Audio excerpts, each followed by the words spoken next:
Welcome back to my YouTube channel. Ito yung project natin ngayon. Lalagyan natin ng kesame. Ayan. Ayan.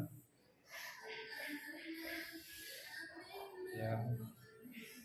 So, papakita ko sa inyo yung mga design mamaya. Ito. Bali, lalagyan natin ito ng additional wiring.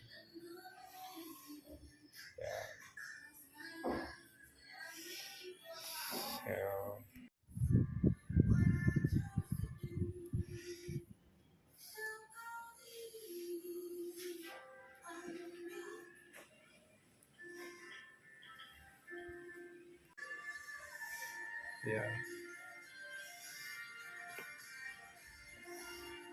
Ayan. Ayan. So, mamaya tignan nyo.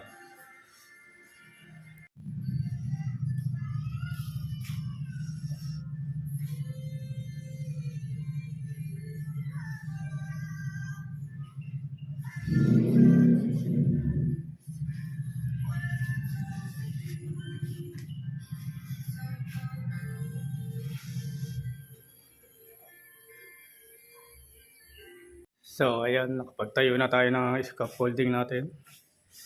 Ayan. Ito tayo magsisimula. Halagyan natin yan ng layout. Ngayong nakapag-scaffold na tayo, magla-layout na tayo. So, let's go. So, mga boss, naka-ready na yung mga tools natin. So, ito, kailangan natin itong barena. Then, yung mga bala niya. Ito. 1/8 para sa riveter. Tapos para sa mga concrete 3/16 pambato. Pang concrete. So kailangan natin ng plies, martilyo. Siyempre, pinaka-importante sa lahat, extension. Yan. Meron tayo dito cordless drill. Ayan. Para hindi tayo mahirapan. So, kailangan natin ng metro, panukat natin. Then, vice clamp. Ayan. Tapos, riveter. So, may dalawa tayong riveter dito. Ito, aviation cutter.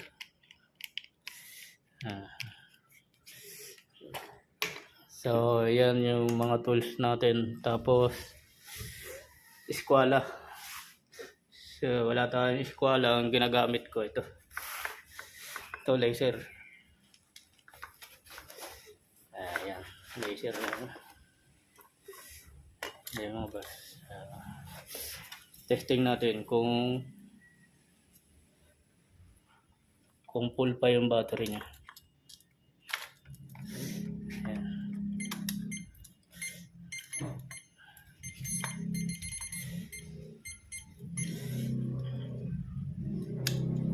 Ayan. So, open natin.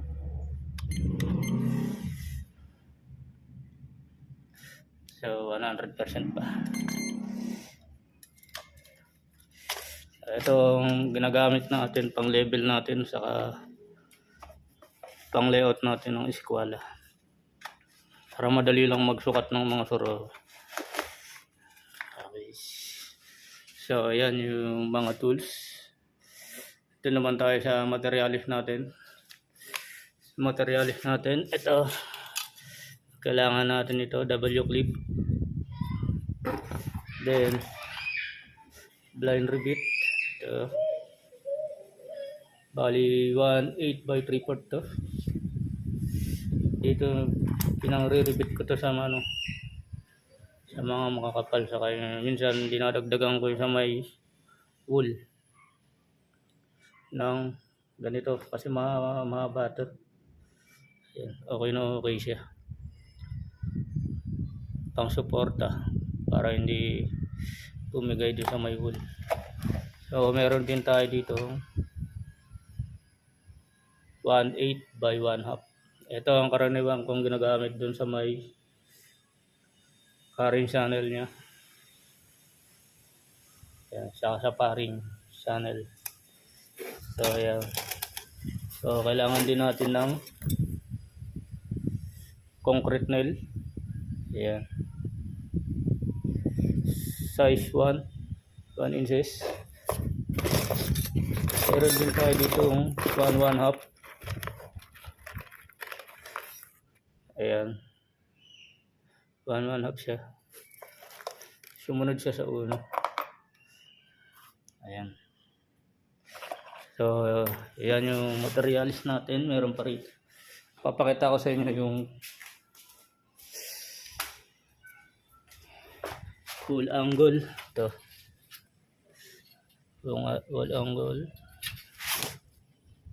Ayan. Ganyan yung design niya. Ganyan yung forma niya. Ayan. So, ito yung carrying channel natin. Ayan. Ganyan siya.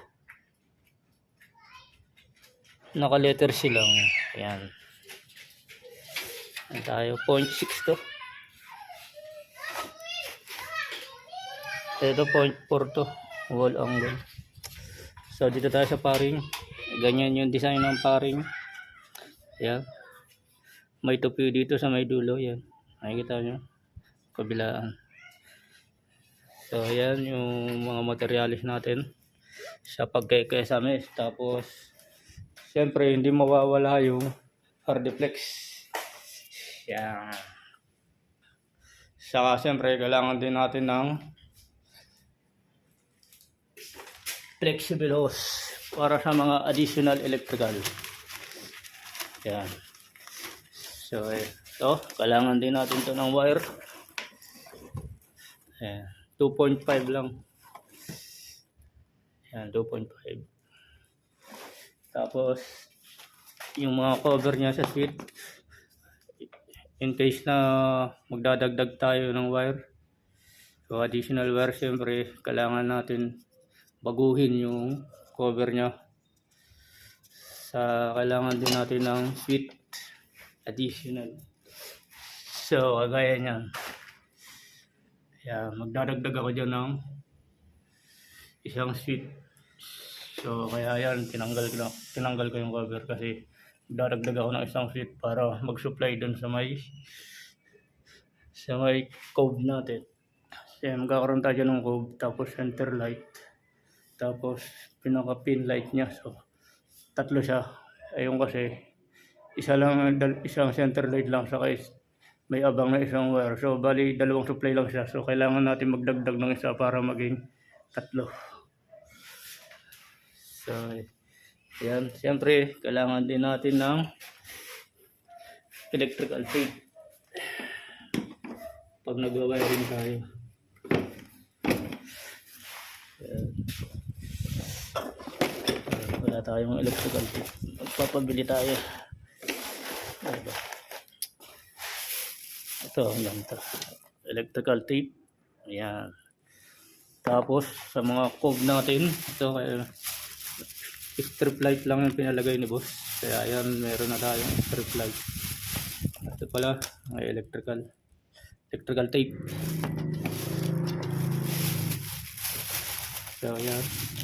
Saka, siyempre, kailangan din natin ng cutter. Saka stripper para sa mga wire. Ayan, para mabilis tayo magbalat ng mga dulo. Para mabilis din natin maputol, mabilis natin mabalatan yung dulo. So, ito, kailangan natin stripper. Tapos, siyempre, kailangan din natin ng Philip. Yan. Then, ito, tester. Para makita natin kung saan talaga yung supply natin sa switch. Kung nasaan yung neutral niya. Ayan, saka yung supply. Ito, pinaka-importante sa lahat sa pag-electrical tester. So, yan lahat yung mga kailangan nating materialis sa mga tools. So, hanggang sa muli ulit. Maraming salamat sa panonood ng aking video. So, abangan nyo yung gagawin ko. Ito. Yan. Nakatayo na ako ng scaffold. So, magle-layout na ako. Gagamitin ko yung laser natin para mabilis tayo. So, thank you so much sa panonood ng aking mga video. So, please subscribe to my YouTube channel. At paki-click na rin ang notification bell. At palike na rin and share. Thank you so much for watching.